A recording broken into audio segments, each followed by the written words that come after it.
conferencia que tenemos el honor, nos va a presentar el doctor José Sarucán, es de Kioto a Cancún, un giro conceptual. Voy a ceder los micrófonos al doctor Villa para que nos haga el favor de presentarlo. Muy buenas tardes. En primer lugar, les agradezco a todos los compañeros de nuestra casa su interés manifiesto por asistir a esta conferencia magistral que ha aceptado estar con nosotros un amigo de la casa, el doctor José Sarucán Kermes, y por supuesto compartir su experiencia en un tema que es fundamental para el desarrollo de nuestro país y por supuesto un tema orientado a muchas de las actividades de investigación que realiza el Instituto Mexicano del Petróleo. En primer lugar, insisto en darle la bienvenida al doctor José Sarucán Kermes, quien es considerado, a mi juicio, y de muchos más, como uno de los ecólogos con mayor reconocimiento mundial. El doctor José Sarucán es biólogo por la Universidad Nacional Autónoma de México y maestro en Ciencias Agrícolas por el Colegio de Posgraduados y doctor en Ecología por la Universidad de Yale. Es miembro de la Royal Society de Londres y de la National Academy of Science de Estados Unidos y la Academia Europea de Ciencias. Forma parte, como todos sabemos, del Colegio Nacional desde 1987. Fue rector por 2 periodos en la Universidad Nacional Autónoma de México y recibió el Premio Nacional de Ciencias Físico-Matemáticas y Naturales en 1990. Actualmente es coordinador de la Comisión Nacional para el Conocimiento y Uso de la Biodiversidad, la CONABIO, de la cual fue fundador. Tiene una larga trayectoria como investigador, se ha especializado en el estudio de la ecología vegetal de poblaciones y sistemas, ecología global, biodiversidad y darwinismo, así como en aspectos fundamentales también de educación superior, ciencia y tecnología. Entre sus principales contribuciones se encuentra el estudio pionero sobre la dinámica del proceso de sucesión secundaria en zonas tropicales del mundo.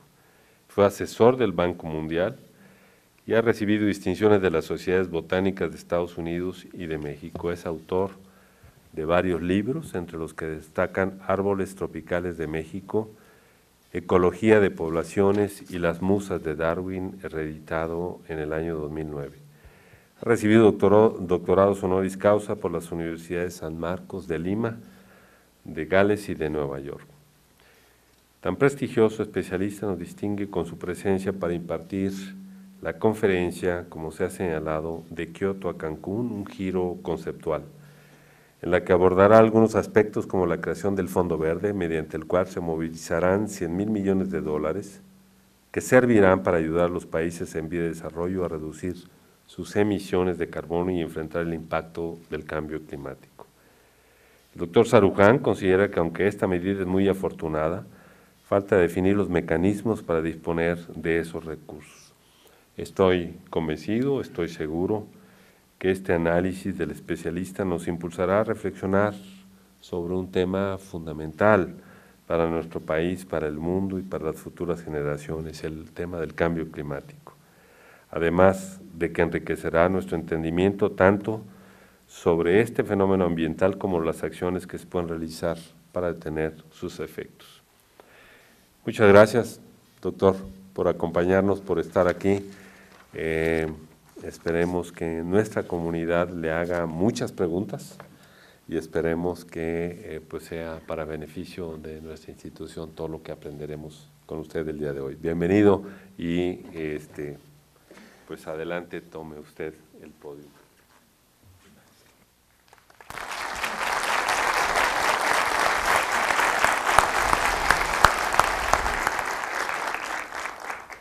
Muchas gracias, doctor Villa, y muchas gracias por su gentil invitación a volver después de muchos años a esta casa en la que venía con mucha regularidad cuando estaba en la rectoría, por muchas cuestiones, por estar en el consejo, por tener muchos asuntos que tratar, de cuestiones de colaboración académica, y estar en desde luego en el grupo más importante de ingeniería del país, pero también en la institución que debería ser realmente señera a escala mundial en la investigación petrolera, que ojalá y se mueva rápidamente hacia esa dirección. Yo estoy seguro que su visión y su dirección van a ayudar mucho a que esto ocurra, porque hay personal de primera y porque hay idea de lo que hay que hacer y porque este país lo necesita, si no es por ninguna otra cosa más.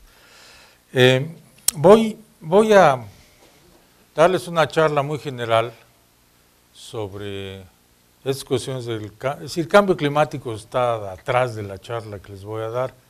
Estoy asumiendo que todos conocen por lo menos algunos aspectos del cambio climático. Esperaría que todos acepten que hay un problema de cambio climático. Los que no, bueno, pues esta no es una charla para convencerlos. Habrá que platicar, habría que hacer otra charla para eso. No voy a meter tengo muchos datos de esto, pero no es una plática para convencerlos de que esto es un problema que tenemos encima, uno, que es real y que lo estamos generando por medio de la actividad humana. Estas cosas las estoy dando por sentadas en la charla. Quiero empezar con algunos temas, algunos puntos generales que son, yo creo que muy importantes para entender qué está pasando en el mundo y cuáles son las causas del problema que estamos viendo. La primera es que en esta es un conjunto de gráficas, no necesitan estar viendo las cifras, no hay necesidad, vean las tendencias, todos son problemas que están dándose crecientemente a escala global, todos. 9 puntos y les puedo pasar un par más de transparencias con otros temas con exactamente las mismas tendencias, y esto es un efecto combinado de dos cosas muy importantes.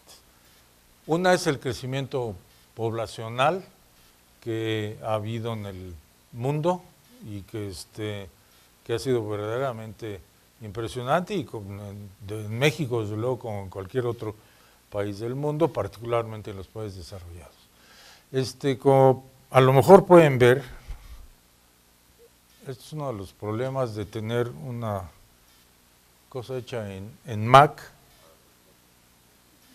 y los colores medio se distorsionan, pero este es el crecimiento poblacional total, va a llegar a un pico alrededor de mediados del siglo. El pico es como de unos 9,000 y feria de millones de personas. Acabamos de o este año vamos a celebrar, si es que esto se puede celebrar, que ya habremos llegado a los 7,000 millones de habitantes en el planeta, y la mayor parte de ese desarrollo, pues, evidentemente se va a dar en los países en vías de desarrollo, de ese crecimiento. En los países ya industrializados, pues van a mantenerse prácticamente en tamaño que tienen o un poquito menos de lo que hay. Pero no se ve muy mal, ¿no? Es un crecimiento de casi 50% de ahora a mediados del siglo, pero el problema no ha estado tanto aquí, sino acá. Esta es la tendencia de crecimiento de la población humana, pues desde que hay manera de más o menos calcular cuánta gente hay en el planeta y luego de medirla con mucho cuidado a partir de 1700, 1800, y es una curva. En ninguna especie del mundo que ha sido estudiada, animales, plantas, microbios, ninguna ha logrado alcanzar este tipo de crecimiento exponencial de una población. Es decir, no hay manera de que esto sea sustentable, desde luego no lo va a hacer, pero está teniendo impactos muy importantes. Este es uno de los primeros, digamos, uno de los factores contribuyentes al problema, pero el otro también, y más importante todavía ahora que el crecimiento poblacional, porque es relativamente más reciente, tiene una inercia menor, pero va creciendo a mucha mayor velocidad, es la afluencia económica. La afluencia económica se refleja en un problema serio que es las demandas per cápita, es decir, lo que cada uno de los que habitamos el planeta estamos demandando en energía y en recursos. Y eso ha aumentado más todavía que la población en los últimos, vamos a llamarle 70, 80 años más o menos, ¿no? Particularmente a partir de la Segunda Guerra Mundial. Y la tendencia es que nos vamos a seguir yendo de esa forma hasta finales del presente siglo. Es decir, la población se va a nivelar alrededor de mediados del siglo, pero la otra demanda, la de demanda per cápita, va a seguir creciendo de manera realmente muy seria. Esto es imparable, ¿no? Esto es lo que va a pasar, básicamente, un poco más, un poco menos de lo que están ustedes viendo. Entonces, es en ese escenario que tenemos que analizar qué está pasando ahora y qué podemos hacer para adelante. Déjenme regresar ahora sí a uno de los dos problemas que tienen que ver con esto, que es clima, y lo que ha habido a escala global en relación al clima, proveniente de la Convención de Diversidad Biológica, de donde salió el Protocolo de Kioto, bueno, la Convención de Cambio Climático y luego el Protocolo de Kioto. ¿Qué ha pasado con esto?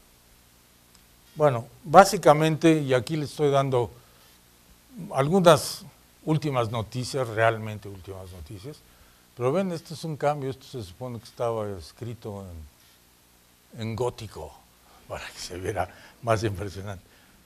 Son las cosas de incompatibilidad entre las Macs y las PCs, que no sé a qué se debe. Lo que está viendo, y esta es la información más reciente, es que están habiendo cambios realmente exóticos en la circulación atmosférica del planeta. Uno de ellos es que el jet stream, altas latitudes, absorben el aire frío y lo están bajando a zonas continentales. De hecho, la mayor disrupción de esos jet streams ha ocurrido en este año, según la NOAA, y esto es lo que ha generado los inviernos tan fríos y tan húmedos en Estados Unidos y en parte de Europa. Esto es lo que nos genera los nortes en México. El norte es esta enorme masa del jet stream que baja, a veces mucho, a veces poco, y eso determina la intensidad del norte. Llega al Golfo de México, esos vientos fríos y secos absorben humedad del Golfo de México y van y depositan esta precipitación en la Sierra Madre Oriental, generan vientos nortes secos en Veracruz, porque la precipitación, la humedad no se condensa ahí, no hay precipitación, la lluvia viene arriba y es lo que nos genera aquí chipichipis y ocasionalmente nieve en la Ciudad de México. Una sola vez en mi vida he visto nieve en la Ciudad de México, pero sí nieve en las montañas y también en las partes nortes, pues nevadas muy intensas.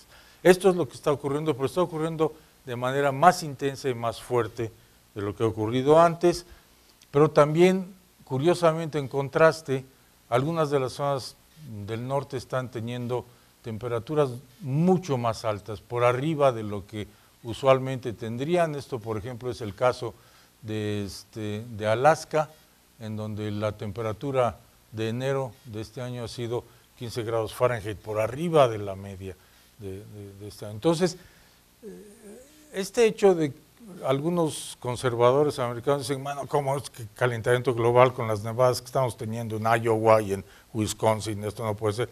Bueno, pero no entienden que estos son fenómenos locales que realmente no tienen que ver con lo que está pasando a escala global. Se está perdiendo el hielo del Ártico de manera muy importante, y de esto les voy a hacer una referencia breve más adelante.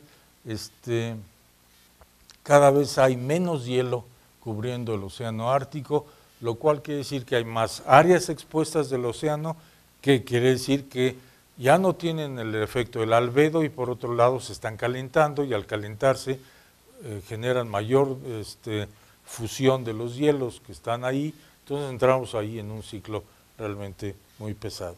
De hecho, de todos los modelos climáticos, las todas las predicciones de la pérdida de hielo en la Antártida y en el Ártico y en los glaciares se han quedado cortas. Es decir, la realidad ha sido mucho peor que lo que los modelos climáticos estaban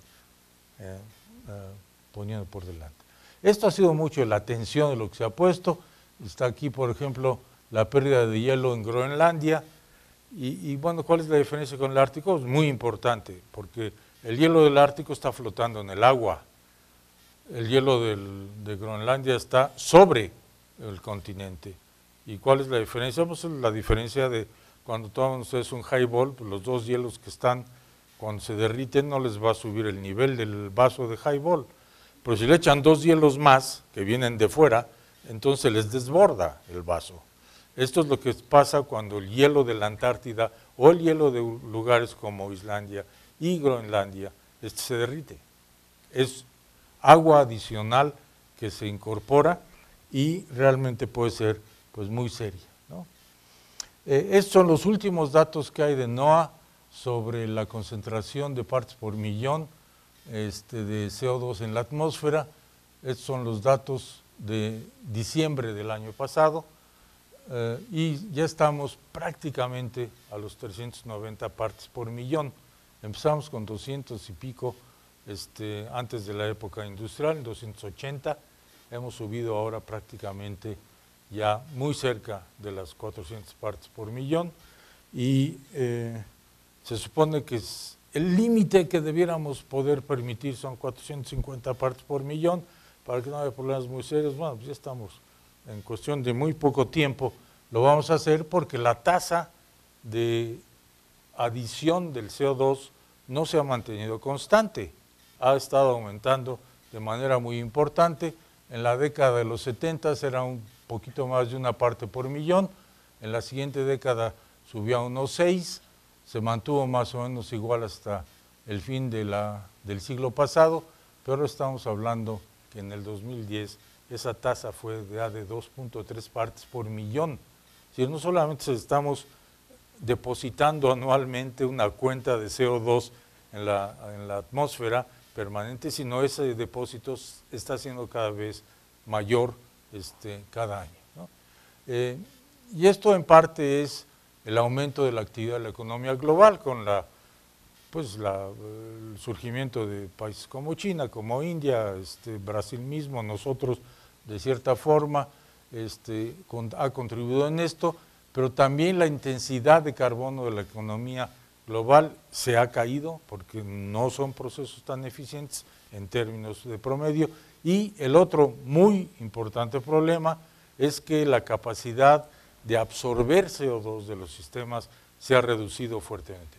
Por un lado, por la deforestación en los sistemas terrestres, por otro lado, por cambios muy importantes en los océanos, por acidificación, etcétera, en donde el sistema más importante de absorción de CO2 ha perdido su capacidad.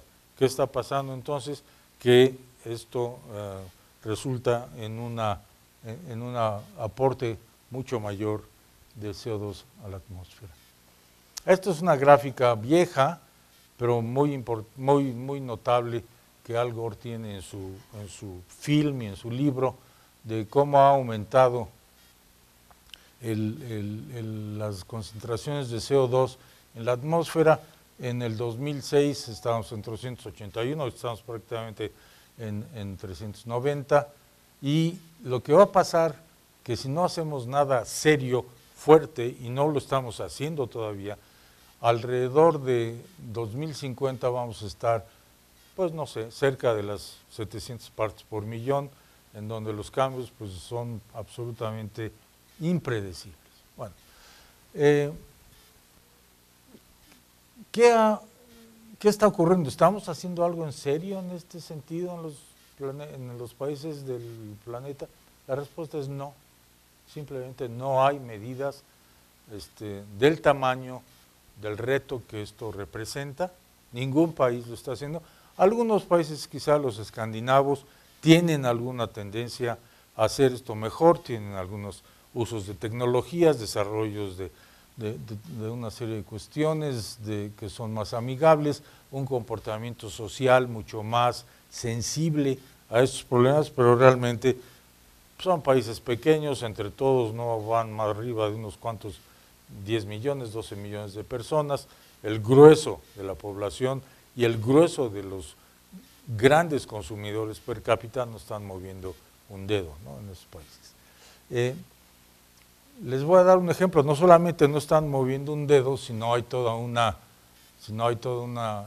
tendencia a meter este problema debajo de la alfombra.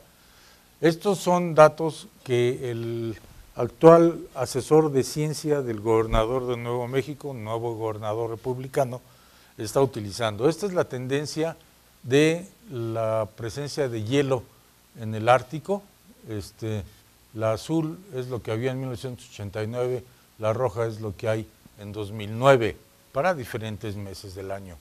Bueno, el cuate, que tiene mucha influencia y que es el asesor científico del gobernador, ha usado este punto como diciendo, no, ¿cómo? Si ahora tenemos mucho más hielo del que había en 1989 en el Ártico, ¿no? Pero se le olvida todo esto. ¿Qué trato de pasar con esto? Que hay un proceso de distorsión al propósito de la información en Estados Unidos, no nada más ahí, pero particularmente en Estados Unidos, de la información científica que existe al respecto. En los tiempos de Bush hubo una prohibición a EPA, a NOAA, etcétera, para no tocar el tema de cambio climático a los trabajadores, a los investigadores de esas instancias.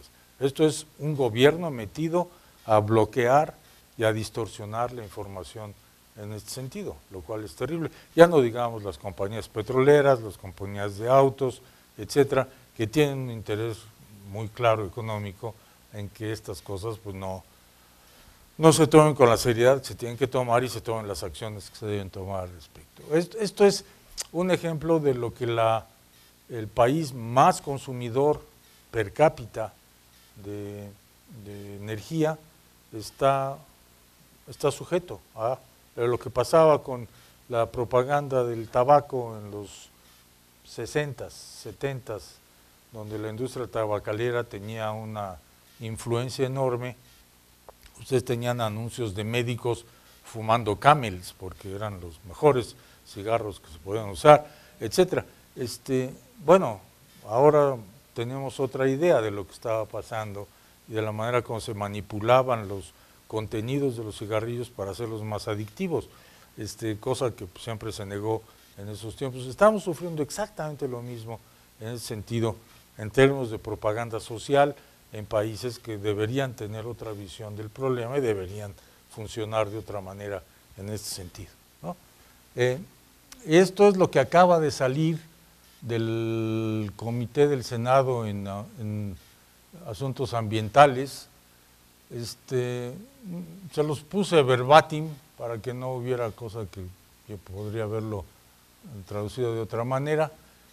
Básicamente lo que están diciendo es, vamos a pararlos de la EPA, porque esos no tienen por qué estar diciendo qué es lo que tenemos que hacer. Nosotros somos los que tenemos que estar diciendo qué se tiene que hacer, y básicamente es nada.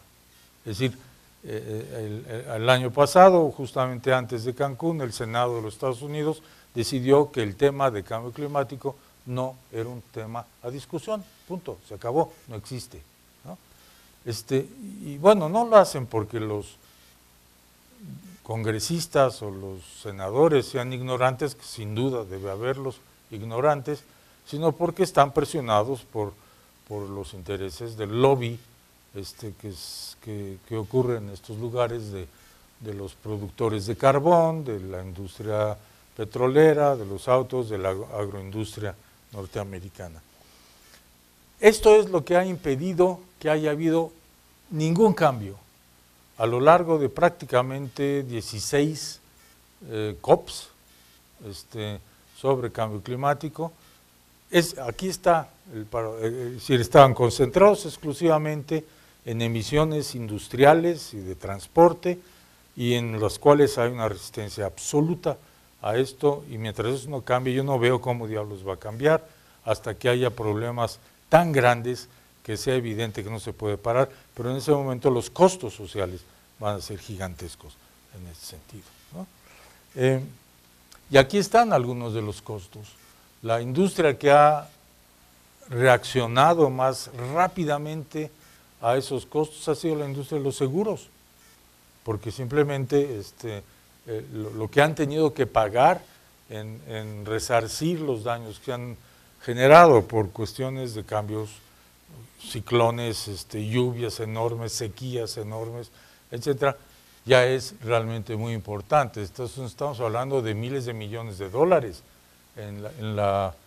digamos, en el quinquenio de 98, casi 7 años, hasta el 2005, y esto es una cifra que ha seguido creciendo. No tengo la última cifra del 2005 al 2010, pero es más alta que esta. Entonces, hay una realidad en la que una industria, la de los seguros, está empezando a tomar realmente medidas muy claras de aumentar primas de seguros en lugares que son riesgosos, en los cuales no hay cuidado y no hay previsión para evitar los daños o para amortiguar los daños o para tener sistemas de adaptación a los mismos.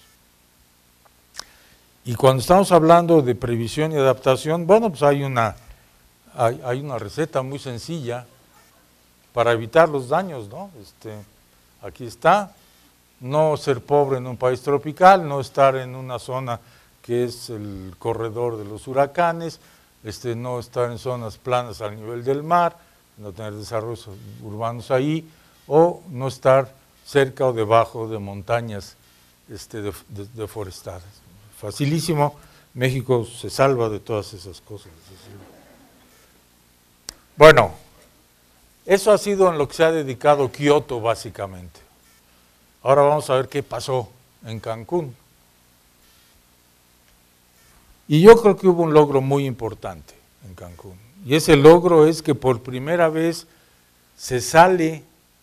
los países se salen de estar viendo solamente las emisiones por cuestiones de tipo industrial y productivo y de transporte, y admiten, bueno, tarde, pero finalmente admiten que hay otras fuentes que contribuyen a la emisión de gases de invernadero y que no tienen la resistencia brutal de la industria que tienen los otros, ¿no?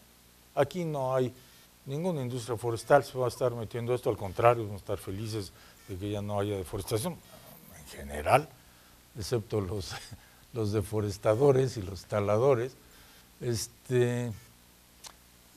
Y es una cosa importante, porque estamos hablando de una actividad humana que genera alrededor del 20% de la emisión de gases de invernadero y que tiene la ventaja de que no está celada, no está cuidada por ningún interés económico mayor como el de los autos, en donde se pueden hacer avances y que en muy poco tiempo podemos tener una reducción de 20% de las emisiones que nunca se ha logrado en el pasado. Esto es el gran logro en Cancún, es un cambio conceptual completo de cómo van las cosas y que acabó en la aprobación de este mecanismo de red que supone que va a poner una cantidad importante de recursos. Se ha hablado de 100,000 millones de dólares anuales. No está muy claro todavía cuánto va a ser, tampoco están claras las reglas de cómo se va a hacer esto. Se requieren de reglas de certificación y monitoreo muy estrictas para que ese dinero pues, no acabe en las manos de algún dictador o presidente o como se llame o secretario en algunos de los países en donde eso va a ocurrir, ¿no? o en las manos de intermediarios, sino que realmente resulte en una reducción real de ese 20% de emisiones de gases de invernadero. Esto es básicamente dinero para que los dueños de los bosques, ya sean los gobiernos o privados o comunidades, tengan recursos para no tocar esos bosques y guardarlos y conservarlos. Por muchos mecanismos diferentes, ¿no? Desde no poner un dedo hasta manejarlo de tal manera que no solamente no deforesto, sino que estoy aumentando la capacidad de absorción de dióxido de carbono, en lugar porque estoy teniendo un proceso de recuperación y de cosas de este tipo, ¿no? Y lo interesante es que es un efecto potencial muy importante para el mundo, pero particularmente para países como México y específicamente para países como México. ¿Por qué es esto? Bueno, porque uno de los requisitos que deberá haber en esto es el poder certificar que por una cantidad de dinero que un país ha recibido o una región ha recibido, se está reduciendo o parando la deforestación. Y eso hay que certificarlo con material, con imágenes de satélite. No, digo, nadie va a estar recorriendo cientos de miles de hectáreas a pie, o en alguna se necesitan imaginería de tal tipo que permita hacer esto confiable y rápidamente, y en esto estamos hablando pues básicamente de imágenes de satélite, y en ese sentido tenemos en México una capacidad muy clara para ser, de hecho somos considerados como clientes muy notables para un programa de este tipo. ¿Por qué? Porque el país ha logrado desarrollar en varias de sus instituciones, y estoy hablando aquí nada más de las instituciones gubernamentales, aparte de lo que hay en otras instituciones académicas, en universidades, en instituciones de investigación, una alta capacidad de manejo de esta información espacial que nos permite realmente estar en posibilidades de verificar que efectivamente los recursos han tenido el efecto de no deforestación. Claro, para eso pues, primero tenemos que asegurar que no haya deforestación, sino pues, nos estamos dando balazos en el pie. Pero esto existe. Tenemos por primera vez en la historia un inventario nacional forestal permanente. ¿Qué quiere decir eso? Los anteriores inventarios forestales se hacían en el mejor de los casos cada 5 años, en el mejor de los casos, y a veces pasaban varias veces 5 años y no había inventario forestal, se hacían en lugares distintos cada vez, con metodologías distintas cada vez. Entonces los resultados del inventario 1 eran imposibles de comparar con el inventario 2, porque la metodología era diferente, las zonas eran diferentes, no había manera, ¿no? Y por eso siempre hemos tenido una duda enorme respecto a cuánto se está deforestando, qué superficie estamos perdiendo de bosques en México. Hasta ahora que ya hay un inventario nacional forestal en sitios fijos a los cuales se vuelve a ir cada 5 años. Es decir, el país está dividido en quintos, pues, para llamarlo de alguna manera, y cada año se revisa un quinto de esto, de tal manera que se puede dar cada año un quinto, que a los 5 años se ha cubierto todo el ciclo y tenemos un inventario completo cada 5 años, real, de los mismos sitios que se han ido a visitar de inventario, es decir, para saber cómo ha crecido el bosque, si está ahí todavía, etcétera, ¿no? Esto es una enorme ventaja si uno quiere realmente tener elementos para esto, y además, bueno, se ha desarrollado capacidades de monitoreo de ecosistemas de gran precisión. Conavio está trabajando en eso, ya publicó el primero de ellos para manglares del país. No hay un estudio de manglares en el mundo con la precisión que se hizo, 92% de certidumbre en los mapas, con mapas de unos 50,000 a esa escala, que no tenemos nada de ese tipo, excepto para manglares. Pero ya está la metodología y lo que queremos ahora es extenderla a otros ecosistemas. Pero además tenemos 2 cuestiones muy importantes, voy a hablar de ellas muy rápidamente. Lo que los dueños de los bosques están haciendo con sus bosques.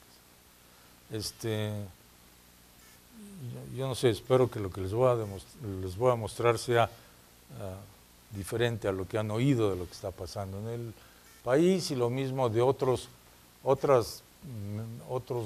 programas que se echaron a andar en la época de los 90, cuando Julia Caravia estaba como secretaria de Medio Ambiente, que dan posibilidades realmente espléndidas, potenciales por un lado, de conservación de los recursos, por otro lado, de ingresos económicos para los dueños de esos bosques. ¿no?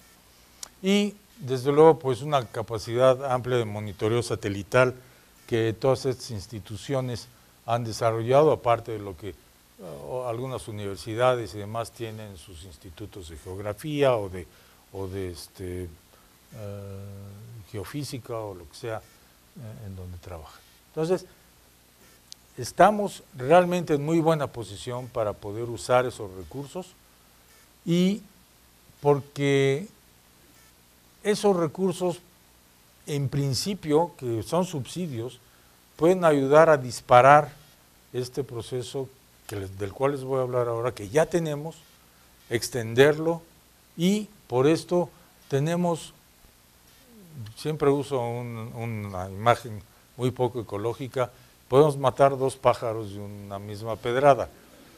El primero es conservar el capital natural que nos queda en bosques y selvas, y el otro, resolver el problema económico del 20% más fregado económicamente del país, que son los dueños de estas cosas, es decir, comunidades rurales, comunidades indígenas, ejidos, que tienen como por todo capital, no tienen dinero en Banamex, ni en Santander, ni en ningún lugar de estos, lo que tienen como capital es un bosque, y de ese capital tienen que vivir, y si eso no tiene valor, y no tiene manera de convertirse en recursos, lo que hacen es cortarlo para sembrar 2 años maíz y después tener una vaca cada 2 hectáreas, ¿no? Esa es la conversión de ese capital y es una pérdida, es una transacción verdaderamente desastrosa.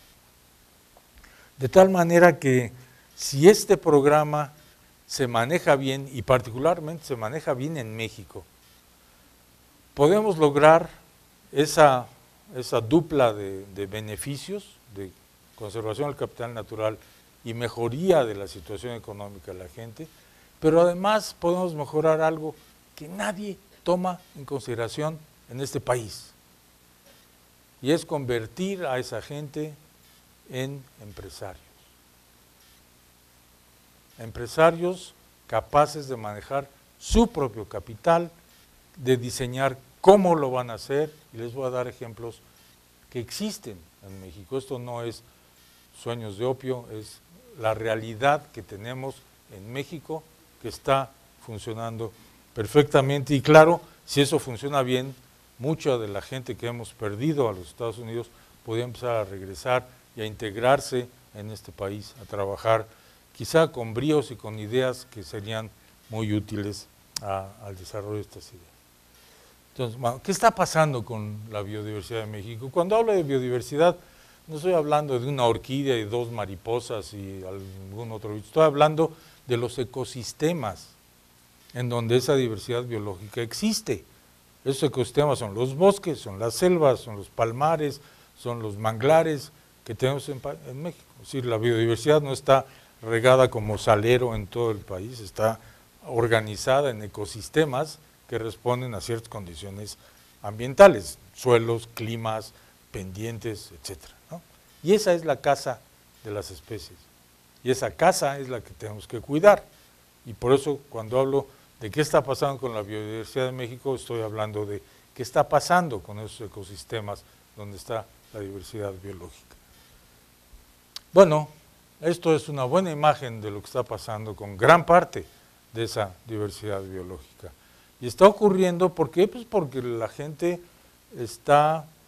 no le queda de otra, o está sujeta a subsidios perversos, por ejemplo de Zagarpa, en que le dan dinero para poder cortar. Acuerden, algunos de ustedes, hay muchos jóvenes, pero algunos de los no tan jóvenes, se acordarán que en la época de los 70s, en la década de los 70s, hubo un presidente famoso que instituyó la Comisión Nacional de Desmontes, que tenía como misión dar lana para que la gente en el campo cortase los bosques. Y a veces simplemente era abrirlos, no necesariamente para producir nada. Entonces, por cada hectárea abierta a la producción, ¿no?, como se decía, recibían su lanita, entonces pues, a todo dar, ¿no? Para ellos, esto era mejorar en su propiedad en vez de arruinarla. Bueno, vivimos 6 años de esto y en esos 6 años tuvimos realmente una pérdida fenomenal de recursos, de ecosistemas.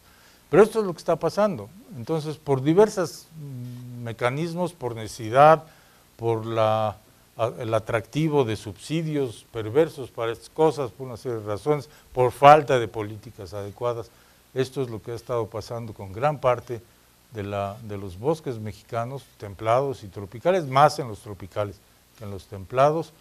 Y este mapa, que ya está viejito, que hice por ahí de 90 y tantos, demuestra claramente, el color gris es la extensión que tenían las selvas, todas las selvas de México,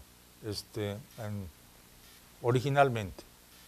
El color oscuro es lo que quedaba por ahí de 1993, 1994. Esto, desde luego, pues ya hace 16 años de esto, 15 años de esto. Nada más les puedo decir que Veracruz, el estado verde, ¿no? Es verde porque hay un montón de praderas con vacas. No es verde porque haya bosques.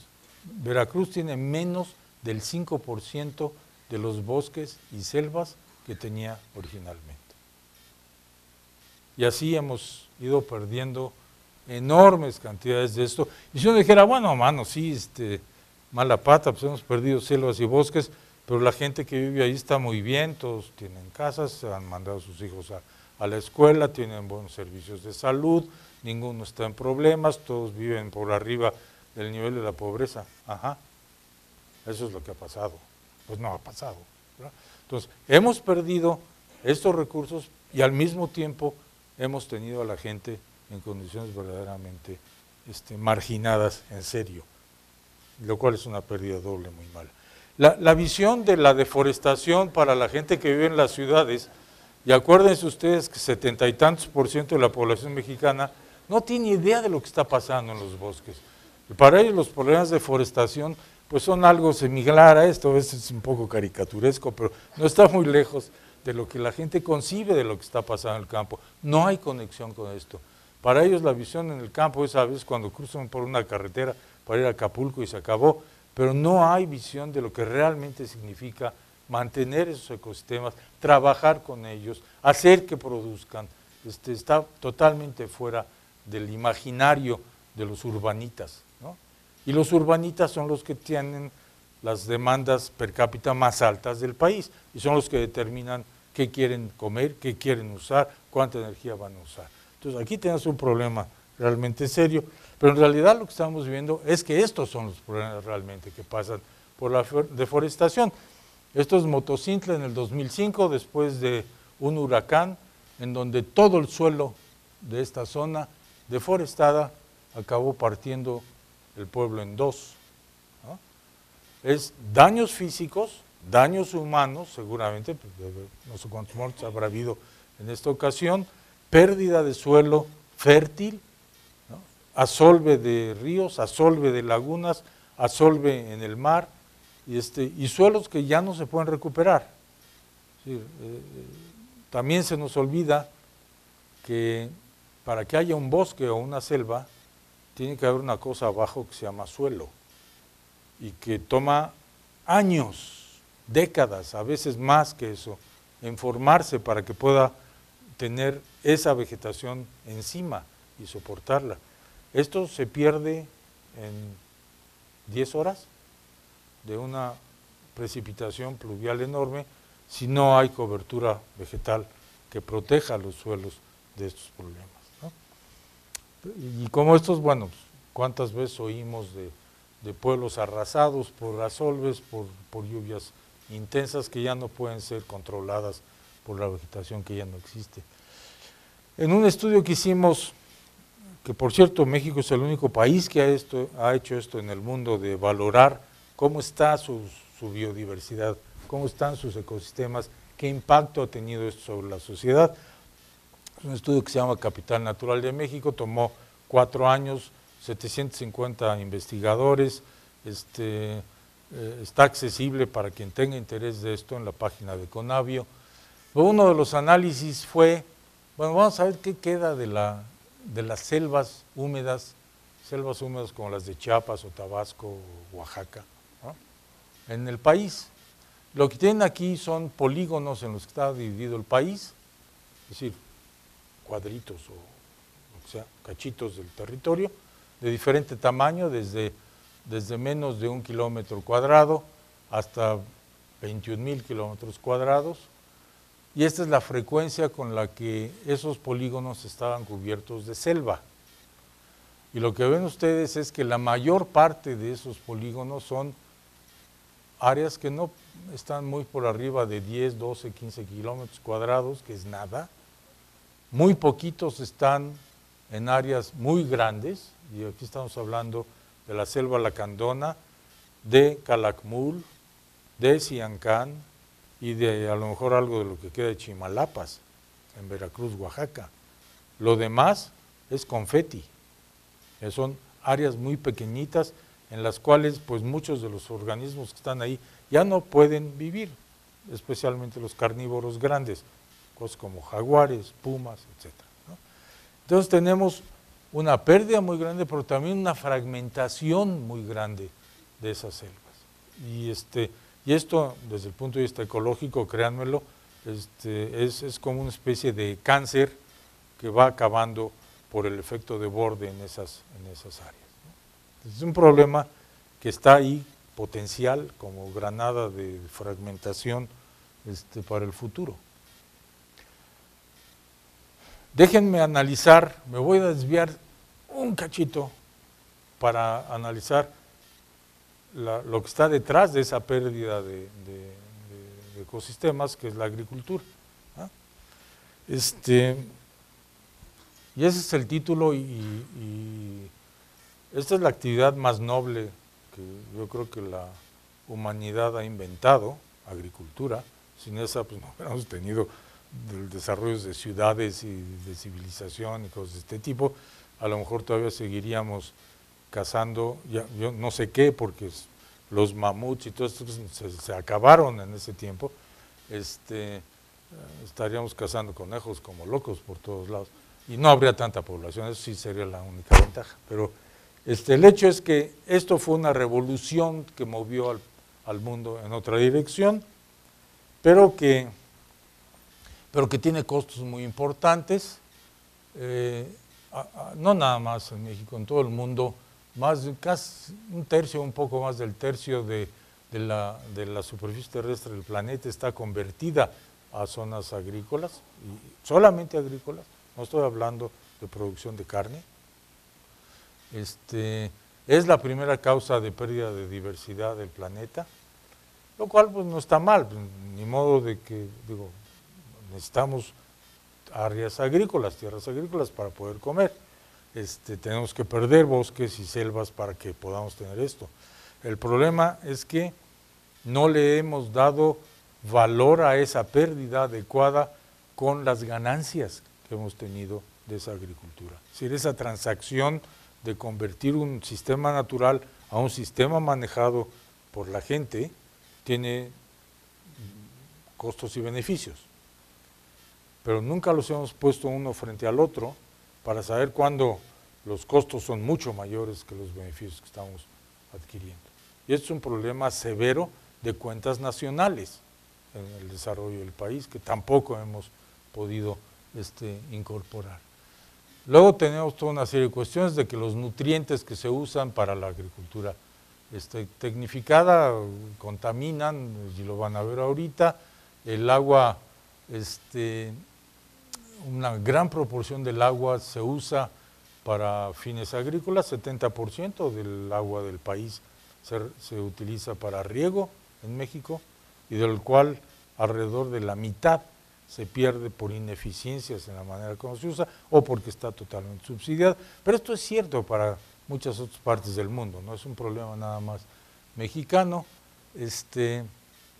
Y luego, bueno, pues tenemos toda la cuestión de la química que entra aquí, y con todo el respeto para el año de la química, bueno, pues ha sido un abuso brutal de todos estos plaguicidas que se usan particularmente en países donde la regulación es muy laxa, como el nuestro. de manera pues muy generosa, mucho más allá de lo que se debería hacer. Esto es mi conclusión, pero es la conclusión de muchos otros ecólogos en el mundo, y es que esta agricultura de alta tecnificación, con altos insumos, es una agricultura que ya no se va a poder mantener, no importa que digan los señores de Iowa y de todo el Middle West americano, ¿no? Eso no va a ser sustentable de ninguna manera, porque los costos energéticos y los costos económicos de mantener esto, pues ya los estamos pagando en muchos sentidos, no los estamos pagando, es decir, estamos pagando ciertas consecuencias, pero los costos reales de esto no los estamos pagando, y ese es el problema, que es una agricultura enormemente subsidiada, no nada más en términos del costo del petróleo, del costo de los combustibles, del costo de los fertilizantes, del costo de la mano de obra mexicana que va a trabajar en los Estados Unidos y que es verdaderamente casi cercana a la esclavitud y cosas de este tipo, y tenemos una agricultura que sí es la más productiva del mundo, que vende productos a una fracción de su costo real, humano, social, ecológico, etcétera, energético, y que todos vivimos felices porque las cosas están baratas, ¿no? Y entonces los productos son baratos. Nada más vayan a ver el tamaño de las porciones en los restaurantes americanos y compárenlo con el precio. Y vean que tanto de eso además no se usa. Es decir, la gente no, bueno, en general, fuera de los que realmente comen mucho allá y acá, yo no me puedo acabar un plato de estos que sirven particularmente en el sur de los Estados Unidos, en Texas, en estos sitios, que son imposibles. Bueno, estos tipos nunca dan paso sin guarache, es decir, no son comerciantes de carmelitas descalzos, siempre quieren tener un beneficio y están teniendo un beneficio al vender comida en esos restaurantes a precios que son verdaderamente muy accesibles, ¿no? Particularmente si van ustedes a estos lugares de comida rápida. ¿Cuánto están pagando por los insumos con los que cocinan? Porque además están los cocineros, está el gas, está la renta del lugar. ¿Quién está pagando por esas cosas?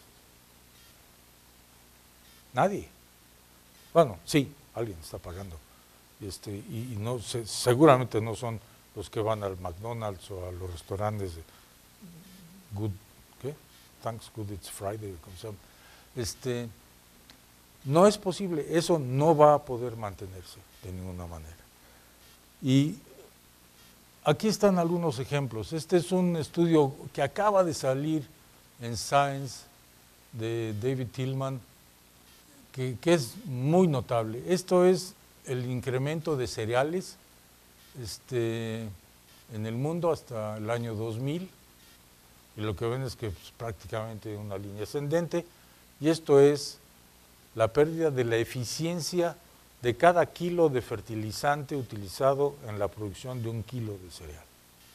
¿Qué estamos teniendo? Que estamos teniendo una enorme caída de eficiencia, porque los sistemas ya no están, es decir, estamos usando muchísimos más fertilizantes de los que deberíamos estar utilizando para esa producción altamente tecnificada.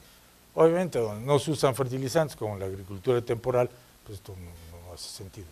Pero en esos sitios de altos insumos, de alta tecnología, esta es la eficiencia que estamos teniendo en el uso de los fertilizantes. Y esto es en Estados Unidos, pero no es muy lejos de ser la verdad en otros lugares de alta tecnificación, como en Europa, por ejemplo, o en algunas partes de Asia. Y la otra cosa muy notable es que esta es la tendencia de producción de cereales comparada con la tendencia de la producción de carne. ¿Qué está pasando? Que estamos aumentando el consumo de alimentos que son enormemente ineficientes en el uso de espacio por la cantidad de granos que tienen que utilizar en lugar de usar pastos, y esos granos se están quitando de la alimentación humana. ¿Y cuál es el resultado? Los precios de los granos se van para arriba, ¿no? ¿Qué es lo que está pasando ahora? estamos metidos en y lo van a ver, denle 5 meses y van a ver cuáles van a ser las noticias en el periódico respecto a los precios de alimentos este año ahí, ¿no? Y ahorita vuelvo a eso en un momento. El otro asunto que tenemos es que esa agricultura altamente tecnificada tiene resultados con lo que están viendo. Lo que ven es una imagen de satélite con un sensor que capta la concentración de clorofila alfa en el agua del mar, que es este color rojo. La clorofila alfa significa grandes concentraciones de algas en el mar, lo cual pues da la impresión de que es un mar muy fértil, hay muchos nutrientes. Pero esas algas cuando se mueren se van al fondo del mar y tienen vida muy corta. Y cuando se van al fondo del mar empiezan a descomponerse y al descomponerse consumen oxígeno. Y cuando consumen oxígeno se acaban el oxígeno del agua y cuando no hay agua en el oxígeno no hay peces.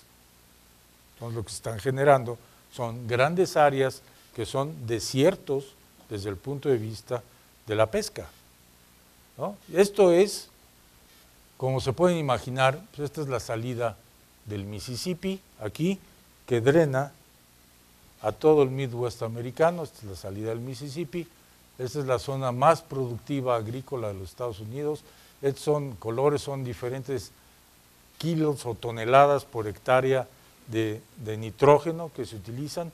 Todo esto cuando llueve y riegan, porque mucho esto es de riego, eso va a dar a las capas freáticas, va a dar a manantiales, va a dar al río y finalmente sale por el Mississippi al Golfo de México.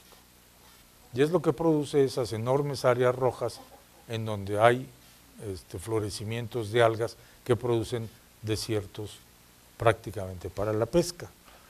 Los tíos que están cultivando acá ni se enteran de lo que le pasa a los pescadores que están tratando de pescar acá, donde no hay nada. ¿Ese costo quién lo paga? Pero si esta fuera la única zona muerta de mar, no, estas son todas las zonas muertas en diferentes áreas del planeta. Producto eminentemente de agriculturas de alto insumo, muy tecnificadas, ¿no? Todas estas son zonas en las cuales la pesca ribereña y muchas de las especies que salen de ahí a alta mar se están muriendo, no hay manera de que se reproduzcan. Y eso lleva, y no me voy a meter aquí, les podría dar otros 10 o 15 minutos de lo que está pasando en la mar, de colapsos completos en las pesquerías del planeta. Ya antes se veía al mar como el reservorio de proteína para todo el mundo, cacahuates, ya no hay tal cosa. 75-80% de las pesquerías del planeta están o agotadas o al punto máximo de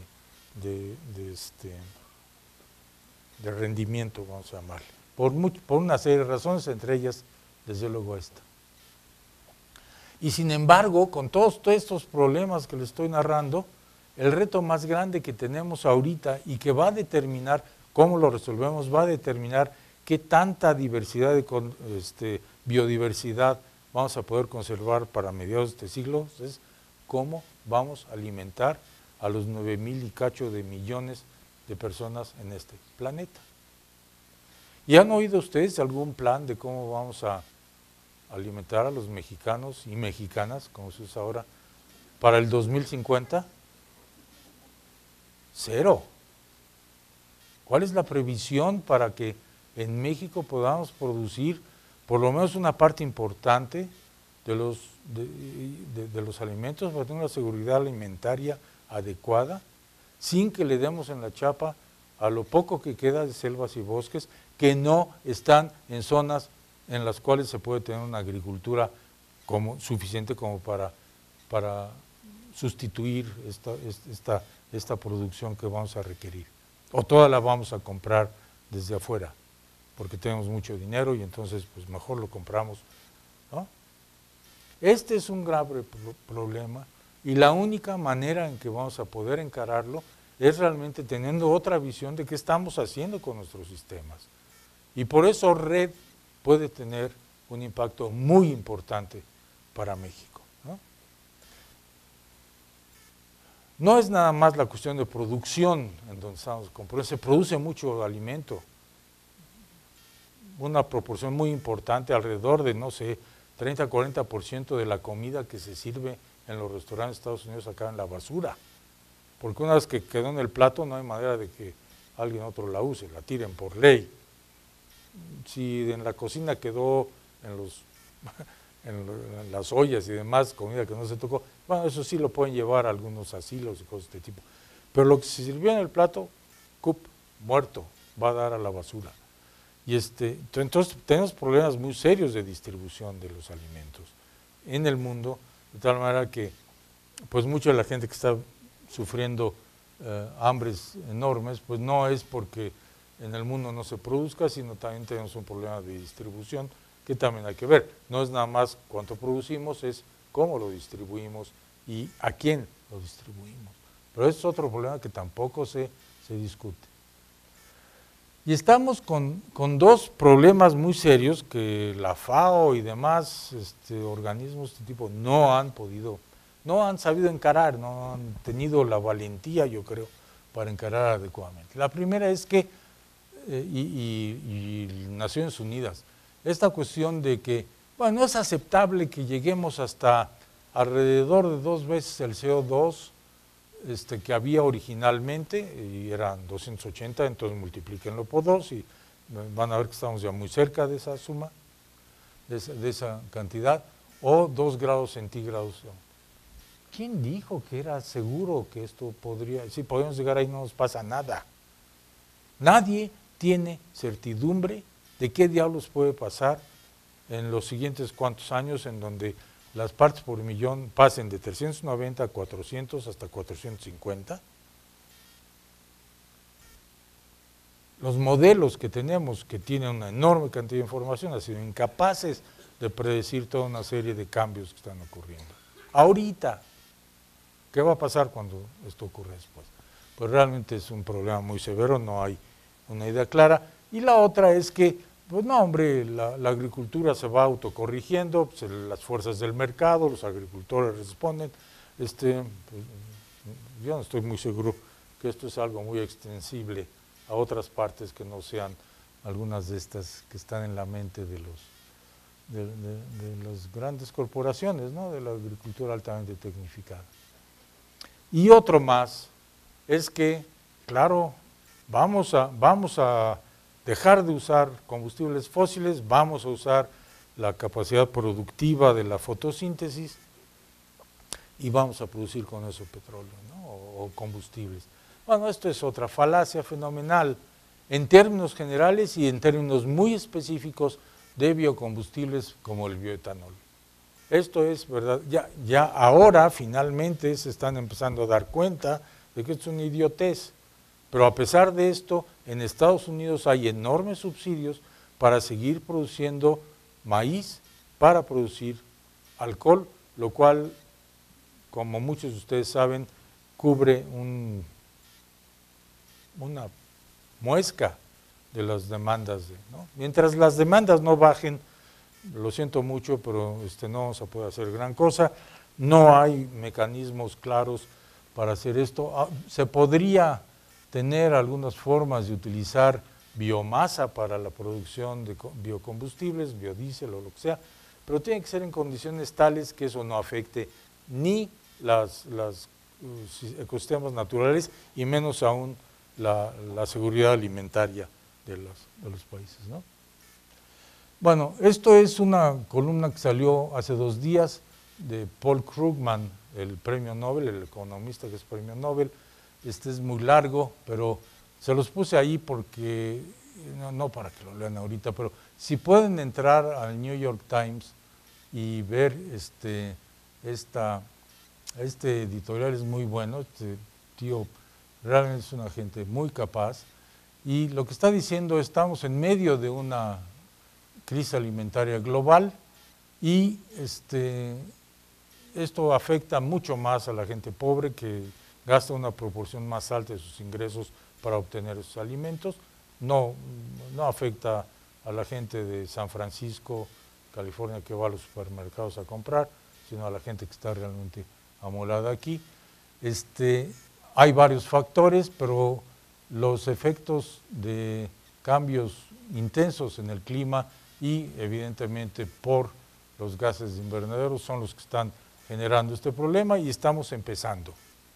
Es un problema que está empezando. Y finalmente el problema de que hay otras cosas que compiten con esos alimentos, de los cuales obviamente la producción de etanol que es insostenible, eso simplemente no puede vivir. Entonces ahí mismo tenemos una serie de mitos que son utilizados mucho como decir, no se preocupen, aquí hay soluciones tecnológicas que van a poder hacer esto, y en realidad no tenemos ninguna de esa naturaleza enfrente. Rápidamente, ¿qué pasa con los bosques? Y con esto termino en México. Esta es la visión que tenemos de los bosques en el mejor de los casos. Digo en el mejor de los casos porque sí son gentes del campo que están haciendo esto, no son tíos con ametralladoras que llegan a talar el bosque y a llevarse la madera, ¿no?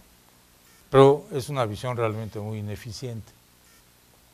Este libro es un libro que si lo pueden conseguir, se los recomiendo, de Leticia Merina y David Barton, que han trabajado muchísimo sobre las comunidades forestales de México y que trae toda una serie. Les voy a dar una cosa muy rápido.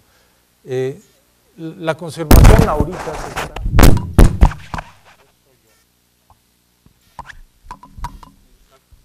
La conservación ahorita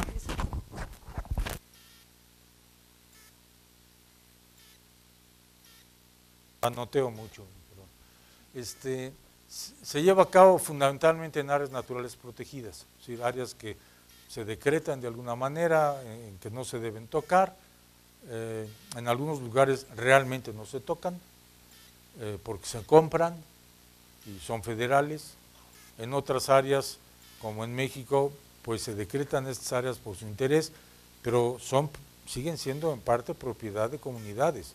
La mayor parte de las áreas naturales protegidas de México incluyen ejidos, comunidades rurales, etcétera, que tienen gente. Bueno, pero esas son, digamos, la forma como se ha conservado lo que se ha conservado en México. Pero eso es una proporción muy chiquita, es poco más del 10% de los ecosistemas. El resto está afuera, está en los bosques y selvas que están siendo manejados por la gente.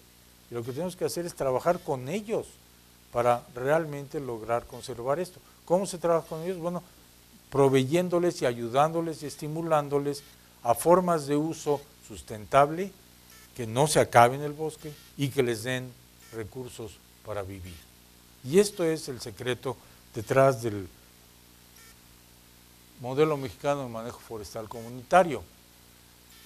Alrededor del 70% de los bosques y selvas son propiedad comunal en México. El resto es propiedad privada o propiedad estatal o federal. Entonces, una gran parte de esto está en manos de la gente, y si queremos cuidar eso, pues tenemos que trabajar con la gente y dejar de considerarlos como estorbos, inútiles, incapaces, ignorantes, que no tienen manera de contribuir a esto. Esta ha sido la idea en este país, que por cierto es una manera miserable de considerar la diversidad cultural que hay en México, ¿no? Si estamos poniendo diversidad biológica, pero también hemos hecho migas de la diversidad cultural de nuestro país. Son de la gente más pobre del país, y estas empresas comunitarias forestales combinan la conservación del bosque con ingresos para ellos. Y hay un buen número de comunidades forestales que manejan sus recursos de acuerdo a normas, algunos más exitosamente que otros, pero si yo les preguntara, aquí está, se los tenía que haber preguntado antes, ¿qué país en el mundo es número 1 en bosques certificados de manejo sustentable en el planeta? Es México. Nadie me lo cree cuando se los digo, aquí está la evidencia. Nuestra visión es de que los bosques están hechos una desgracia, que no está mal, pero no es todo, y hay ejemplos de que es precisamente lo contrario. Y estos ejemplos están dados por las comunidades mismas, muchas veces en contra de los mismos gobiernos estatales o federales que han podido desarrollar esto, ¿no? Estos son los ejemplos. Esto es una fábrica de productos forestales manejados por la comunidad, por el ejido, y esta gente son los mismos ejidatarios que están siendo empleados para trabajar en la producción, en la generación de estos productos. Aquí hay otros, es una fábrica de muebles en Quintana Roo, otra vez, y estos muebles van a dar a exportación con buenos márgenes de competencia, porque muchas compañías ahora están comprando muebles hechos con madera solamente que proviene de bosques certificados como de manejo sustentable. Entonces aquí tienen un margen de ganancia de esto. Hay como 40 y tantas de estas empresas en México, tanto en zonas tropicales como en zonas templadas. ¿Por qué no podemos tener más? Yo cada que pregunto esto no hay una contestación.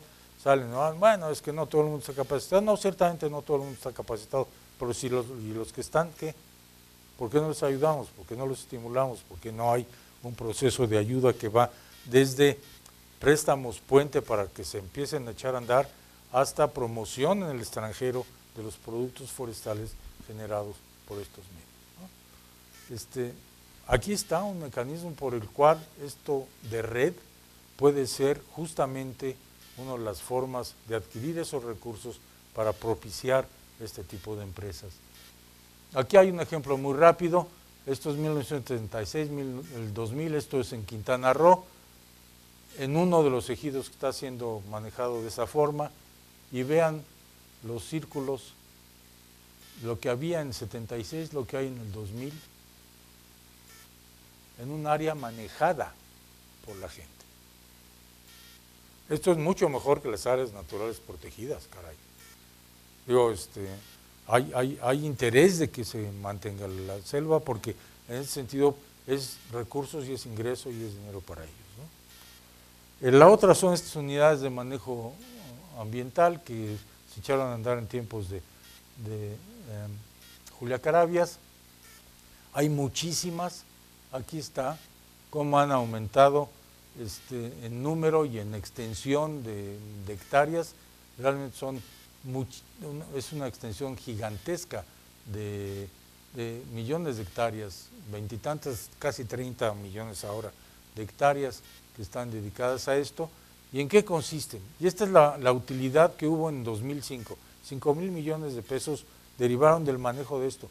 Claro, divididos entre tantos, pues no son de tantos, menos. Pero ¿qué otro ingreso tendrían si no es el modelo de uso de esto? ¿Cuál es el modelo de uso? Bueno, uno de ellos es la cacería. Antes de que se tomaran estos programas, ¿quién daba los permisos de cacería? Pues la dirección de no sé qué diablos en la Secretaría de no sé qué diablos, y generalmente era por no sé qué diablos, ¿no? Es decir, yo te vendo un permiso ¿no? Y parte de lo que quedaba iba a dar a la Tesorería Federal de la Nación, y acababa en pintura amarilla en las calles, en alguna manera, en el mejor de los casos. A partir de esos cambios, quienes dan los permisos de caza son los dueños de las áreas, son los ejidatarios, ellos los venden, de tal manera que, por ejemplo, en este caso de borrego cimarrón, bueno, el costo de la licencia son casi 300,000 pesos por un borrego, pero las pueden subastar hasta un par de millones de pesos si hay demanda suficiente. Y ha habido subastas en Las Vegas y en otros lugares para permisos de cacería. Cuando esto se hace de manera que la población de borregos y cimarrones se mantiene bien, es sustentable, y el ecosistema en el cual están los borregos y cimarrones se mantiene, ¿qué tenemos? La conservación de ese capital natural y el beneficio económico a la gente, ¿no? Directamente, ya no hay el intermediario que vendía esto y que los ejidatarios entonces pues veían nada más pasar grandes camionetas con focos arriba en el techo, les vendían 4 Coca-Colas, luego salían con 2 venados en el techo y les decían adiós, y eso era lo que vendían, 4 Coca-Colas. Ahora las cosas son diferentes y esto yo creo que es muy interesante. El otro es el desarrollo de UMAS para fines ecoturísticos que también dejan recursos y que esto es una cosa por desarrollar enormemente, la de UMAS de productos forestales no maderables. Este es el caso de las hojas de chate que se llama, habrán visto en muchas florerías estas hojas de palma, son palmas. Bueno, salen 2 aviones cargados cada día a Nueva York y a Miami para las florerías de esos lugares provenientes de los ejidos en los trópicos que cosechan esto y conservan evidentemente las palmas, no se las cortan, no se las echan, sino que van cosechando a la producción natural de estas hojas. Lo que quiero decir con esto es que tenemos que ver las cosas de otra manera, no podemos ir como vamos en el consumo de energía y en el consumo de recursos. Les puedo pasar varios datos de lo que significa las demandas de lo que estamos haciendo, sobre los recursos que tenemos y sobre la capacidad de la Tierra para absorber los residuos del uso de esos recursos. Bueno, en resumen, les puedo decir que si hoy, con la población de casi 7,000 millones o un poco menos, quisiéramos tener el estándar de vida promedio de los Estados Unidos, no nos da. Simplemente no hay manera de hacerlo. Necesitaríamos como 3 planetas Tierra, tenemos uno solo, y en ese tenemos que vivir. ¿Qué quiere decir esto? No quiere decir que los que llegaron tarde al baile, pues que se frieguen, mano, porque los que ya estamos bailando a todo dar, ya lo hicimos, y que los que vienen, no, eso no es lo que quiere decir. Quiere decir que los que ya han estado consumiendo enormes cantidades, tienen estándares de vida altos, los van a tener que bajar, para que los que quieren subir a estándares de vida dignos, lo puedan hacer sin el impacto brutal que eso significaría si estos cuatro están acá arriba y estos quieren llegar acá arriba, ¿no?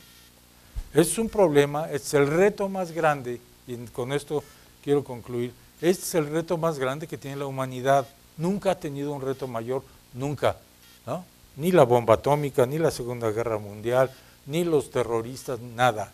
Este es el reto más grande que tenemos como especie. Y si no funcionamos como especie y dejamos de ser israelitas y mahometanos y etcétera, etcétera, etcétera, rojos, blancos, amarillos del norte, del sur, no vamos a poder atenderlo. Es una cuestión que requiere la participación de todos, porque todos los que estamos aquí somos contribuyentes a este problema. En el consumo que hacemos cada día de las cosas que usamos, que comemos, que vendemos, que compramos, muchas veces de manera totalmente superficial, ¿no? Yo los dejo con 2 pensamientos de 2 individuos notables. La primera es que si seguimos haciendo las cosas como pensamos que hay que hacerlas, es decir, si no cambiamos de manera de pensar, de cómo se han generado los problemas, nunca los vamos a cambiar.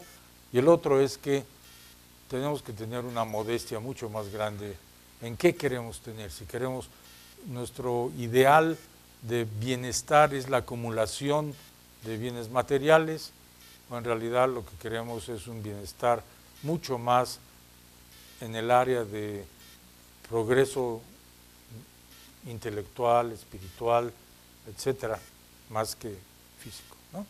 Y yo creo que esto es la última, antes de que se acaben de dormir algunas. Gracias.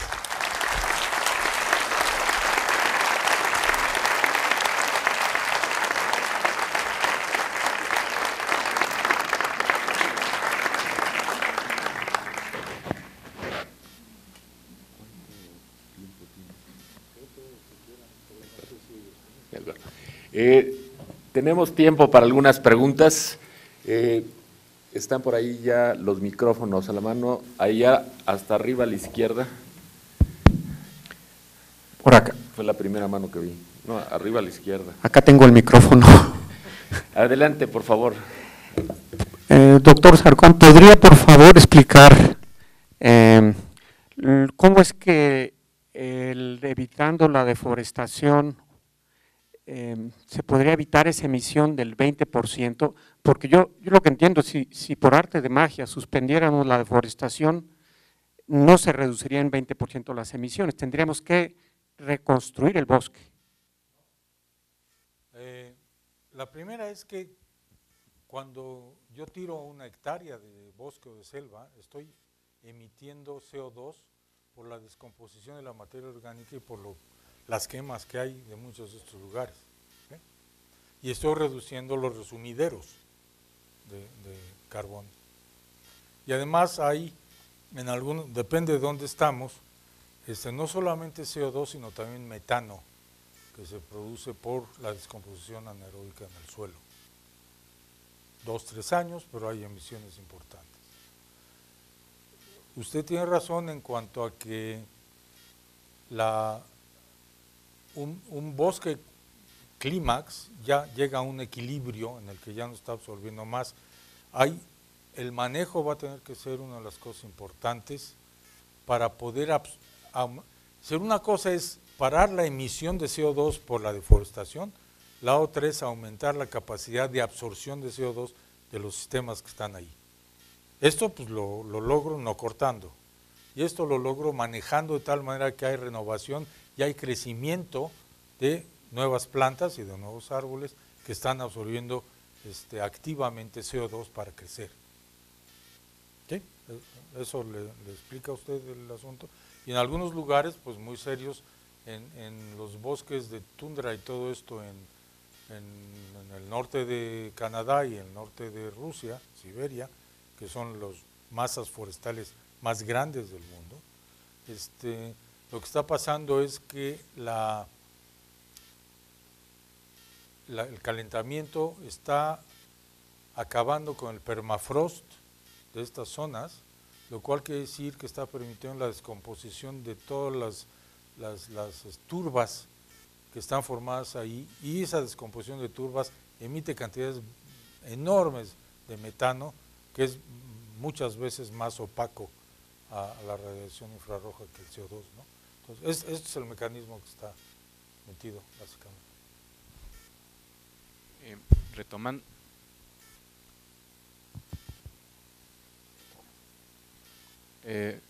Un poco sobre de la misma línea que estaba diciendo el doctor Coronado, doctor Saruján, es ok, nosotros en cierta manera tenemos la misión importante de reconstruir bosques, porque yo no veo otra manera con que únicamente se conserven los que ya existen.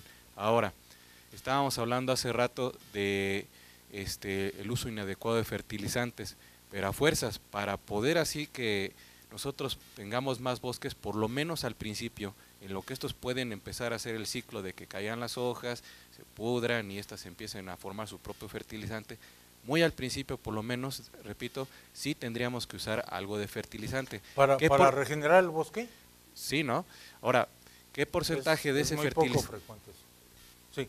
¿Qué porcentaje de ese fertilizante tiene la capacidad de llegar a las zonas costeras? O los bosques normalmente están tan lejos de ese tipo de ríos que sería muy difícil que llegaran a las costas y tuvieran el problema de lo que está sucediendo con lo que usted dijo de Iowa y todo eso, el Middle West. La primera cosa que diría es que no es usual fertilizar bosques para su crecimiento. Necesitaría uno estar en condiciones muy especiales y en sistemas de producción y economía muy especiales para que la adición de fertilizante realmente esté compensada por un crecimiento en los bosques, y si uno está cosechando en la madera que se produce. Usualmente esto es la misma fertilidad del suelo, ayuda.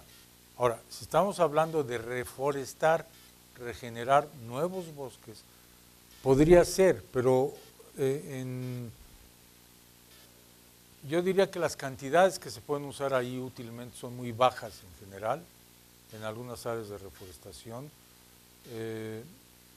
No necesariamente se correrían los problemas de pérdida de fertilizantes que son usados en zonas agrícolas, en donde la única cobertura son las plantas cultivadas, no hay otra, ¿no? En donde el arrastre los nutrientes muy grande. Depende de dónde, además hay suelos que si uno los fertiliza y son de alta precipitación, pues lo único que está haciendo es dejando que se lixivien esos fertilizantes. Tendría uno que verlo con cuidado. Yo no creo que se puede generalizar el hecho de que para tener más bosques necesitamos tener fertilizantes, depende en dónde, y muchas veces el proceso de reforestación, es decir, de generar un bosque donde ya no existía, porque se cortó, es un proceso mucho más natural, que sí puede ser ayudado, pero con cantidades muy modestas de fertilizantes. El problema con los fertilizantes no está ahí, está en la producción agrícola en el mundo. Sí, doctor Sarucán, de acuerdo a sus datos, el problema de fondo es el consumo de energía per cápita. Es decir, es lo que nos está haciendo… Y de recursos también, ¿no? ¿Sí? Ese es el problema de fondo, es lo que está generando, digamos, si quiere también puesto de manera simple, el calentamiento global. Nos dice que disminuyendo el consumo per cápita de los que ahora lo están consumiendo para que permita que a los otros puedan subir y alcanzar el mismo nivel, así en el mejor de los casos, siendo optimista, nos deja igual que como estamos. De tal manera… ¿Cómo estamos quiénes? En el sentido del consumo per cápita. Es decir, la cantidad de energía utilizada en el mundo. No, consumo per cápita pero distribuido en 6,000 millones sí, sería muy diferente. No estoy hablando digamos, del volumen total, ¿sí? Eso nos deja igual, en el mejor de los casos. Luego estaba viendo en la propuesta de la reforestación. ¿Qué nos dicen los números? ¿Qué tipo de reforestación tendríamos que tener para lograr una mejora realmente, por ejemplo, en la disminución del CO2 en la atmósfera? Y una pregunta que va asociada a esta es, yo pensaba que bueno que nos aclaró que no, que las algas podrían ser un mecanismo, bosques de algas, para mejorar el consumo de CO2. Si le entendí bien, esto no sería una solución viable. No parecería serlo, por lo menos en los datos que hay disponibles, no lo sé. Está usando, como ustedes saben, cultivos de algas para generación de energía y biocombustibles y cosas de este tipo, ¿no?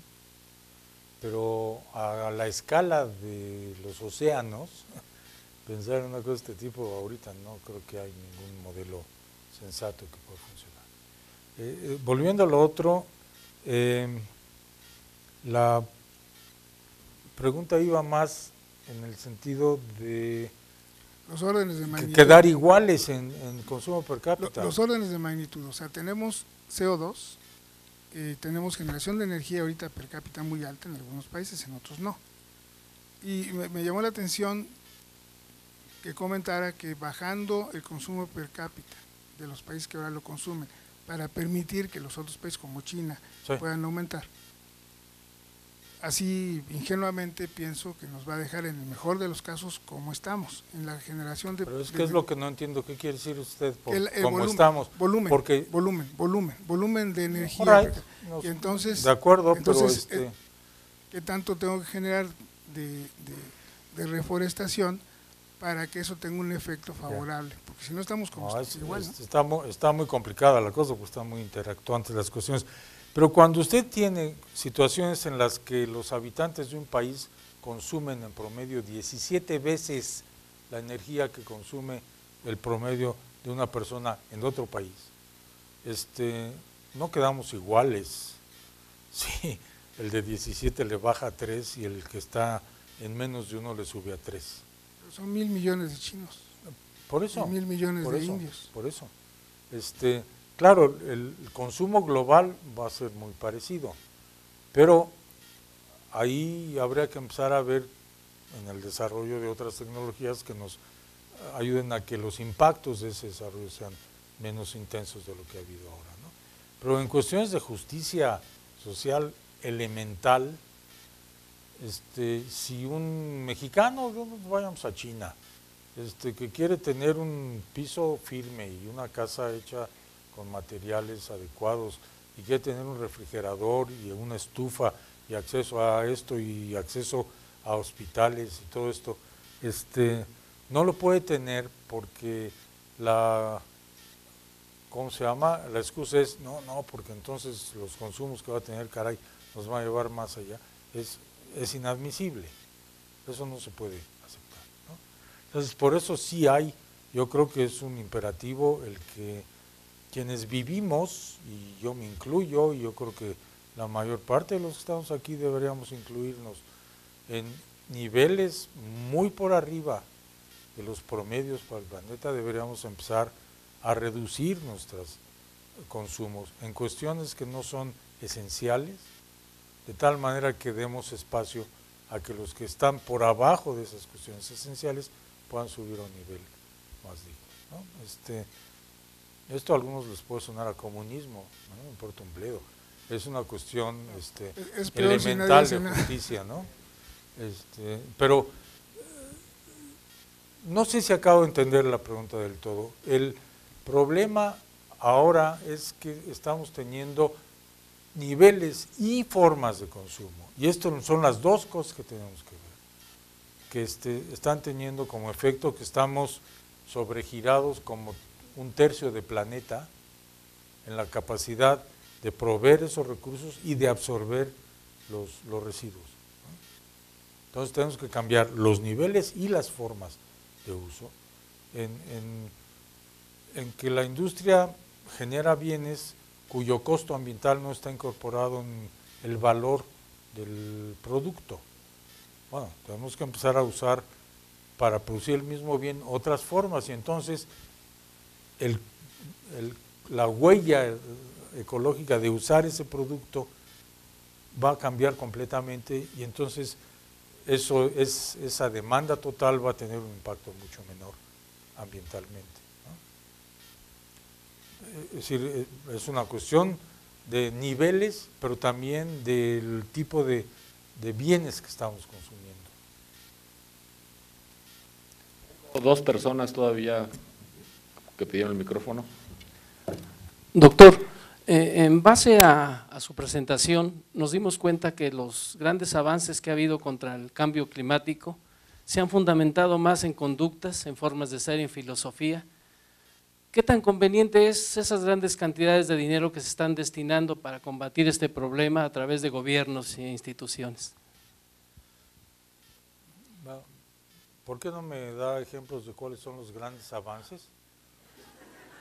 Usted menciona, por ejemplo, que hay grandes comunidades que a través de la misma comunidad ellos han cuidado sus recursos, ellos han tenido la filosofía de sacarle provecho a esa parte del planeta que se cuenta con los recursos. Sin embargo, cuando de repente las instituciones o los gobiernos destinan esas grandes cantidades de dinero, los beneficios no han sido tan palpables como poder realmente modificar esa conducta del ser humano a través del amor hacia la tierra.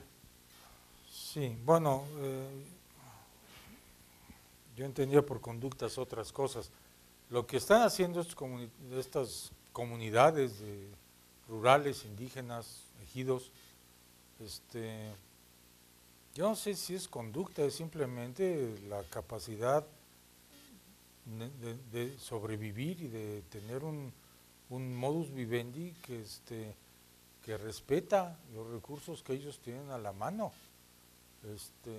Es inteligencia y es convencimiento de que lo que tienen como capital es muy valioso y lo tienen que usar de manera que se mantenga por mucho tiempo. Por conducta yo diría, ¿compro o no compro estos nuevos zapatos tenis? Porque tienen 2 rayitas blancas, mano, y se ven muy bonitos. Ahí está el problema de conducta, es la selección de decir, voy a hacer un gasto adicional al que ya he hecho, o voy a usar mi auto para ir a la esquina en vez de caminar. Esos son cambios de conducta. Lo otro es eminente uso de la inteligencia para vivir, para manejar sus recursos. A lo mejor no estoy entendiendo qué está detrás de su pregunta.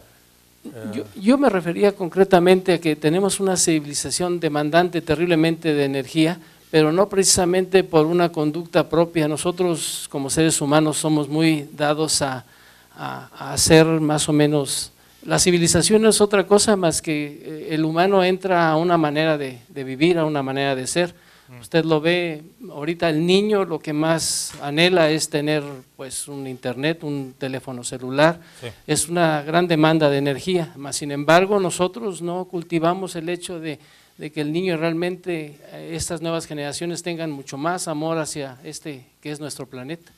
Estoy totalmente de acuerdo, pero este es otro problema muy diferente del que me estaba usted poniendo. Sí, y yo me refería a un caso muy concreto. De repente, y sobre todo en países como en el nuestro, cuando de repente se destinan grandes cantidades de dinero, el dinero viene ya implícito con un virus que realmente jamás llega a veces a ocuparse realmente en lo que debía de ser.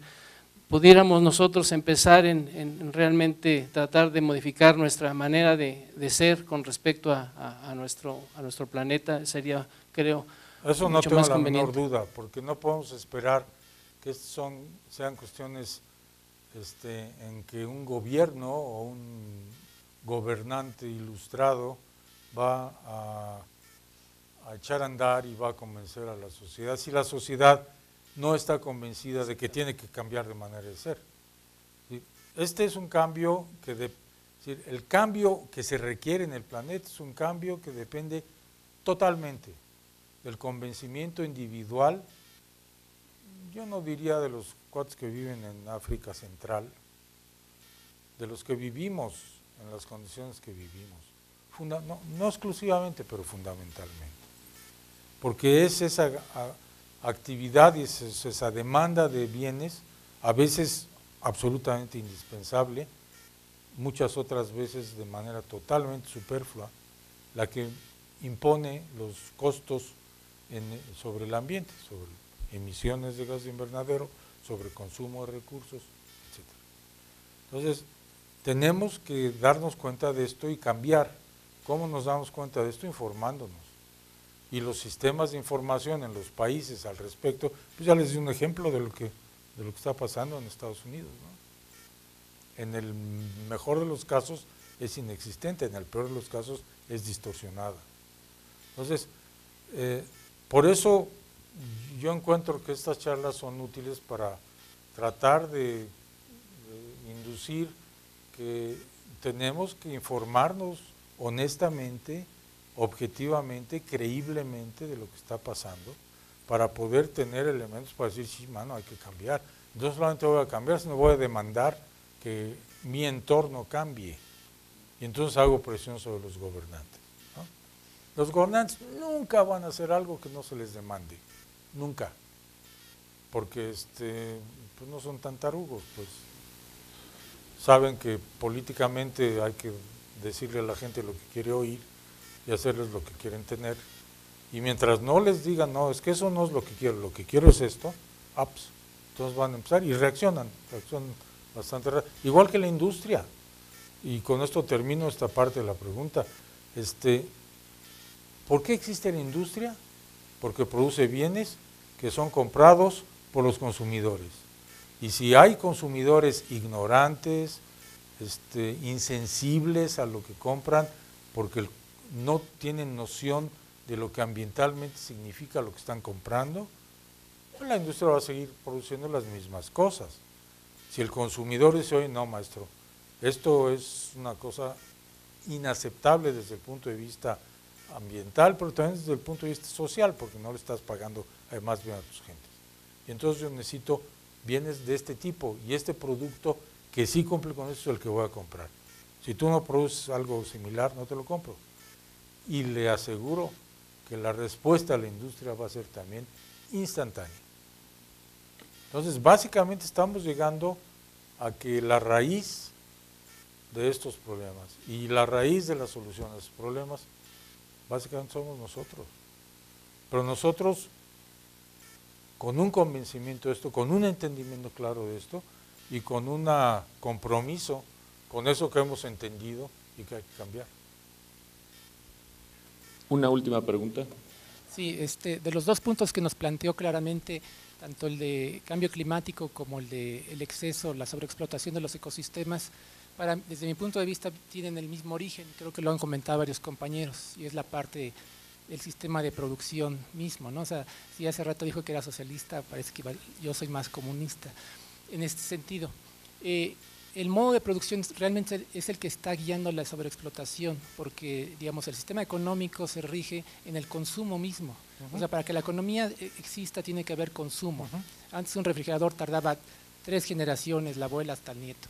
Hoy el refrigerador lo tienes que cambiar porque no hay manera de que la economía persista sin un consumo. De acuerdo. Entonces, ese consumo motiva el exceso o la sobreexplotación de materias primas, que es la demanda precisamente o la sobreexplotación de los ecosistemas. Entonces, la tecnología no nos va… Hay gente que dice, los alimentos van a estar satisfechos al futuro porque la tecnología va a crear los alimentos, obviamente no frescos, van a ser quizás productos, polvos, pastillas, que alimenten a la gente, ¿sí?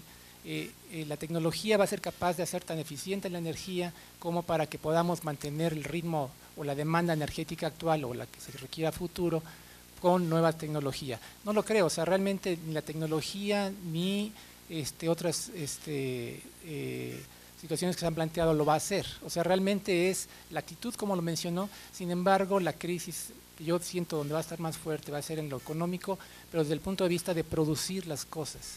En ese sentido, yo pienso que la crisis principal que va a venir es el modo de producir estos insumos que requiere la población. Obviamente tiene que llegar a un punto de estabilización en la población, o sea, este modo de producir no va a alcanzar para los billones de gente que va a haber. Tiene que haber una crisis muy fuerte y obviamente quien la va a marcar es la gente que no tiene los recursos actualmente. No, coincido con mucho de lo que dice ustedes. Vivimos en un sistema económico basado en el consumo, pero que no está mal, digo, para que la gente tenga bienes tiene que comprarlos, o tiene que adquirirlos, o se los tienen que dar, lo cual simplemente remueve la adquisición un nivel, pero es lo mismo. Lo que está detrás es la no consideración de lo que en economía se llaman externalidades, que son los costos no metidos en el producto, que son ambientales y sociales.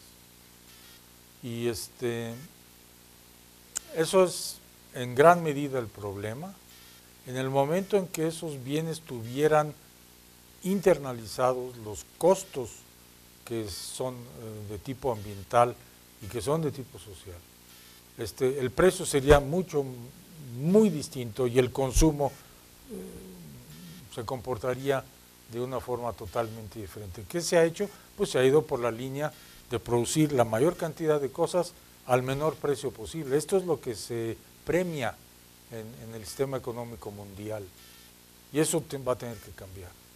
Ahora, seguramente va a cambiar. Mi preocupación es ¿a qué costo? Porque ese costo, en general, yo espero, no lo va a pagar una población como esta, lo va a pagar la población más pobre del planeta, más desprotegida, con menos voz, más aislada, ¿no? Y aquí es donde yo sugiero que empecemos a pensar que somos una especie, Homo sapiens, proveniente de un proceso de evolución y no las categorías artificiales en las que nos hemos dividido por países, por religiones, por ideologías, por cosas de este tipo. Puede sonar utópico, pero la realidad es que pertenecemos a una especie biológica como cualquier otra, y si queremos que nuestra especie pueda sobrevivir adecuadamente en el futuro, tenemos que comportarnos como una especie y empezar a considerar que nuestros congéneres que viven en otros países no los vemos, o los que van a venir en el futuro que ni los conocemos, tienen los mismos derechos que cualquier otro miembro de esa especie. Y esto no es lo que hemos aprendido otras cosas, ¿no? Que los blancos, pues, los blancos tienen más derechos y las mujeres, no, las mujeres pueden hacerse a un lado, y etcétera, etcétera, etcétera, ¿no? Es decir, vean la historia del planeta. Hemos estado imbuidos de toda una serie de adoctrinamientos, y uso la palabra doctrina muy específicamente, porque las religiones han jugado un papel crucial en este proceso, que nos tienen metidos en un berenjenal horrendo en esta dirección. Esto es materia de otra charla y de otros elementos, pero ciertamente ahí está el problema serio, es qué sistema económico está dominando, ni siquiera hemos escogido, está dominando el planeta, pero está presente porque lo estamos dejando que exista. Nosotros, otra vez, yo diría que lo que hay que hacer es llamar a una revolución de la gente, y particularmente de los jóvenes, que son los que se van a llevar la peor parte de todo este asunto, y cambiar las cosas en el planeta, de manera seria. Les recuerdo que esa frase de Einstein, si no cambiamos de manera de pensar, no vamos a arreglar los problemas que han sido producto de esa manera de pensar. Pues muchas gracias. Le damos nuevamente las gracias al doctor Sarucán.